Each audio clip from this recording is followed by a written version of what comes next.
அன்பு 24 மலை தெலுங்கு செட்டியார் உறவுகளுக்கு இனிய வணக்கங்கள். இன்னைக்கு பார்த்துட்டோம்னா நம்ம நிறைய பெண் வீட்டாரும் மணமகன் வீட்டாரும் ஜாதகங்களை பார்க்கும் பொழுது ஜோதிடரும் கணிக்காமல் அவர்களாகவே பொதுவாக இருக்கக்கூடிய வழக்கு மொழிகளை வைத்துவிட்டு ஜாதகங்களை புறக்கணிக்கிறார்கள். இதனால் நிறைய திருமணங்கள் தாமதமாகின்றது. பொதுவாக பார்த்துட்டிங்கன்னா ஒரு பழமொழி இந்த மூல நட்சத்திரத்தை பற்றி சொல்லுவாங்க. ஆண் மூலம் அரசாலும் பெண் மூலம் நிர்மூலம் அப்படின்னு சொல்லிட்டு இவங்களாகவே அந்த மூல நட்சத்திர ஜாதகங்களில் புறக்கணிப்பாங்க. ஆனால் இந்த பழமொழி உண்மையான வார்த்தை என்ன அப்படின்னா, ஆணி, அதாவது ஆணி மாதம், ஆணி மூலம் அரசாளம். எப்படி தெரியுமா? மூல நட்சத்திரத்தில் பிறந்தவர்கள் அதிர்ஷ்டத்தை பார்க்க வேண்டும். ஆணி நட்சத்திரத்தினுடைய உண்மை நிலையை நாம் உணர வேண்டும். கேதுவின் ஆதிக்கத்தில் வரும் 3வது நட்சத்திரம் மூலம். ஆண் மூலம் அரசாளும் பெண் மூலம் நிர்மூலம் என்று சொல்லுகின்றனர். ஆனால் இதனை மிகவும் கூர்ந்து ஆராய்ந்து பார்த்தால் இதில் ஒரு துளியும் கூட உண்மை இல்லை. ஆம், ஆணி மூலம் அரசாளும் பின் மூலம் நிர்மூலம் என்று சொல்வதுதான் இந்த வார்த்தையினுடைய மிகச்சரியான அர்த்தம். ஆணி மாதத்திலே மூல நட்சத்திரம் வரும் நாள் பொதுவாக பௌர்ணமியோடு இணைந்து வரும். பௌர்ணமியில் பிறக்கும் குழந்தைகள் அரசாளம் யோகத்தினை பெற்றிருப்பார். அதனால்தான் ஆணி மூலம் அரசாளும் என்ற பழமொழியே தோன்றியது. ஆணி மாதம் தேவர்களுக்கு உரிய பகல் பொழுதின் இறுதி பகுதி. தேவர்களின் மாலை நேர பொழுதே மனிதர்களாகிய நமக்கு ஆணி மாத காலமாகும். இந்த மாதத்திலே 32 நாட்கள் உள்ளன. தமிழ் மாதங்களில் பெரிய மாதமும் இதுவே. இந்த மாதத்தில் மட்டுமே பிற மாதங்களுக்கு இல்லாதபடி 32 நாட்களை நாம் காண முடியும். மிதுன ராசியானது அளவில் சற்று பெரிய ராசி என்பதால் இதனை கடக்க சூரியனுக்கு கூடுதல் நேரம் தேவைப்படுகிறது என்பதே இதற்கு காரணம். இதன் காரணமாகவே இந்த மாதத்தில் பகல் பொழுதின் அளவும் அதிகரிக்கின்றது. நட்சத்திர தோஷம் என்பது எதுவுமே கிடையாது. எதுகை மோனையாக சொல்லப்பட்ட வார்த்தை தான் மூல நட்சத்திரம் மாமனாருக்கு ஆகாது, ஆயுள்யம் மாமியாருக்கு ஆகாது, விசாகம் கேட்டை ஆகாது என்பதெல்லாமே. ஆண் மூலம் அரசாலும் பெண் மூலம் நிர்மூலம் இதுவல்ல சொல் வழக்கு. பண்டைய நூல்களிலே புலிப்பாணி சித்தர் எழுதிய அந்த நூலிலே ஆணி மூலம் அரசாலும் பின் மூலம் நிர்மூலம் என்பது மறுவித்தான் இந்த ஆண் மூலம் அரசாலும் பெண் மூலம் நிர்மூலம் என்றாகிவிட்டது. ஆணி மூல நட்சத்திரத்தில் பிறந்தால் அவர்கள் அரசு துறை சார்ந்த துறையில் இவருக்கு சாதகமாக அமையும் என்பதே இதனுடைய மிகச் சிறப்பான விளக்கமாகும். பின் மூலம் அடுத்தடுத்த மாதங்களிலே ஆணி மாதத்திற்கு பின் வரக்கூடிய அந்த மூல நட்சத்திரத்தில் பிறந்தால் இவர்கள் எதிரிகளை நிர்மூலமாக்கி விடுவார்கள் என்பதே மிக சாலச்சிறந்த உண்மையான வழக்காகும். ஆணி மாதம் மூல நட்சத்திரத்தில் பிறப்பவர்களுக்கு சந்திரன் தனுசு ராசியில் இருக்கும். அப்படி தனுசு ராசியிலே இருக்கும் சந்திரனை மேசம் சிம்மம் ஆகிய ராசிகள் ஏதேனும் ஒரு ராசியில் இருக்கும் குரு பார்த்தால் அந்த ஜாதகருக்கு நாடாளும் யோகம் ஏற்படும். அதே போல மூல நட்சத்திரத்தில் 4ஆம் பாதத்தில் பிறந்தவர்கள் எதிரிகளை நிர்மூலமாக்குவார்கள் என்பதுதான் மிகச் சரியான வார்த்தை. ராமபக்த அனுமன் பிறந்தது மூல நட்சத்திரத்தில் தான். சிவபெருமானின் அம்சமாகவும் மகாவிஷ்ணுவின் சேவகனாகவும் இருக்கும் அனுமனை வழிபட்ட எவரும் எந்த நிலையிலும் கைவிடப்படுவதில்லை, தோல்வியை சந்திப்பதில்லை என்பதே நிதர்சனமான உண்மை. இந்த நட்சத்திரம் கேதுவின் நட்சத்திரங்களில் ஒன்று. இது நட்சத்திர வருஷத்திலே 19வது நட்சத்திரம். மூல நட்சத்திரம் தனுசு என்னும் பாக்கியஸ்தானமான 9வது ராசியில் இடம்பெற்றிருக்கும். மூல நட்சத்திரம் அனைத்திற்கும் மூலமாக விளங்கக்கூடியது. மூல நட்சத்திரம் தனுசு எனும் 9வது வீட்டில் இருக்கும் முதல் நட்சத்திரம். இந்த 9ஆம் வீடு தான் பாக்கியஸ்தானம் என்கிற நல்ல யோகங்களை தரக்கூடிய, மேலும் பூர்வீக சொத்து, தந்தை வழி மூதாதையார் நிலை என்னும் பிதுர்ஸ்தானம் என்பதை குறிக்கிறது.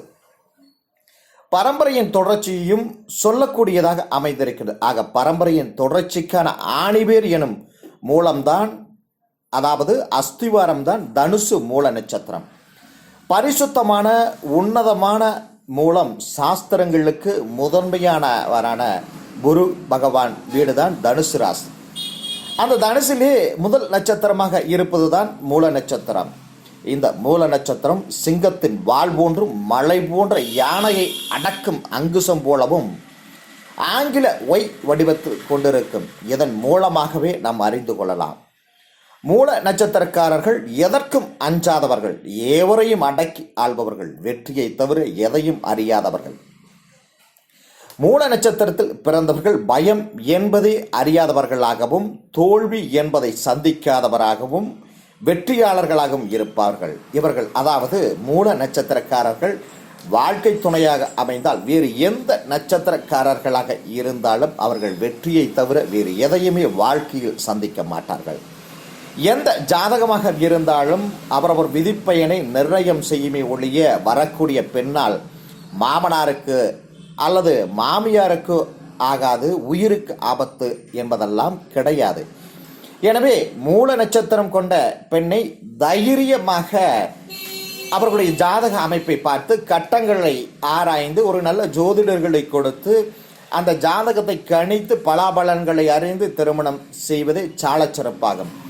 வெறுமனே நீங்கள் மூல நட்சத்திரத்தை பார்த்துவிட்டு இந்த மூல நட்சத்திரம் என்னுடைய பையனுக்கு ஆகாது, இந்த மூல நட்சத்திரம் இருக்கும்பொழுது அந்த வீட்டில் மாமனார் இருக்கக்கூடாது, மாமியார் இருக்கக்கூடாது என்று அந்த ஜாதகத்தை புறந்தள்ளக்கூடாது. இது மட்டும் இல்லாமல் மணமகனுக்கு மூல நட்சத்திரம் இருந்தாலும் கூட நிறைய என்று பெற்றோர்கள் பெண் வீட்டார்கள் மூல நட்சத்திரம் ஆகாது என்று அந்த மணமகன் எவ்வளவு நல்ல வேலை வாய்ப்பில் இருந்தாலும் தவிர்க்கிறார்கள். இதனை நீங்கள் கண்டிப்பாக தவிர்க்க வேண்டும்.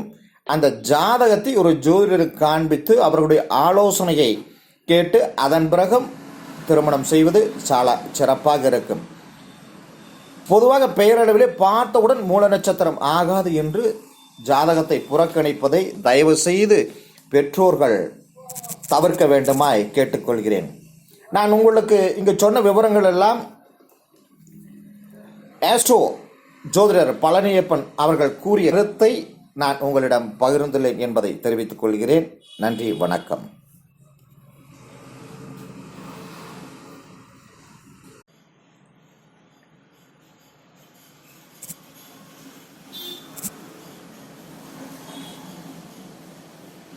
அன்பு 24 மலை தெலுங்கு செட்டியார் உறவுகளுக்கு இனிய வணக்கங்கள். இன்னைக்கு பார்த்துட்டோம்னா நம்ம நிறைய பெண் வீட்டாரும் மணமகன் வீட்டாரும் ஜாதகங்களை பார்க்கும் பொழுது ஜோதிடரும் கணிக்காமல் அவர்களாகவே பொதுவாக இருக்கக்கூடிய வழக்கு மொழிகளை வைத்துவிட்டு ஜாதகங்களை புறக்கணிக்கிறார்கள். இதனால் நிறைய திருமணங்கள் தாமதமாகின்றது.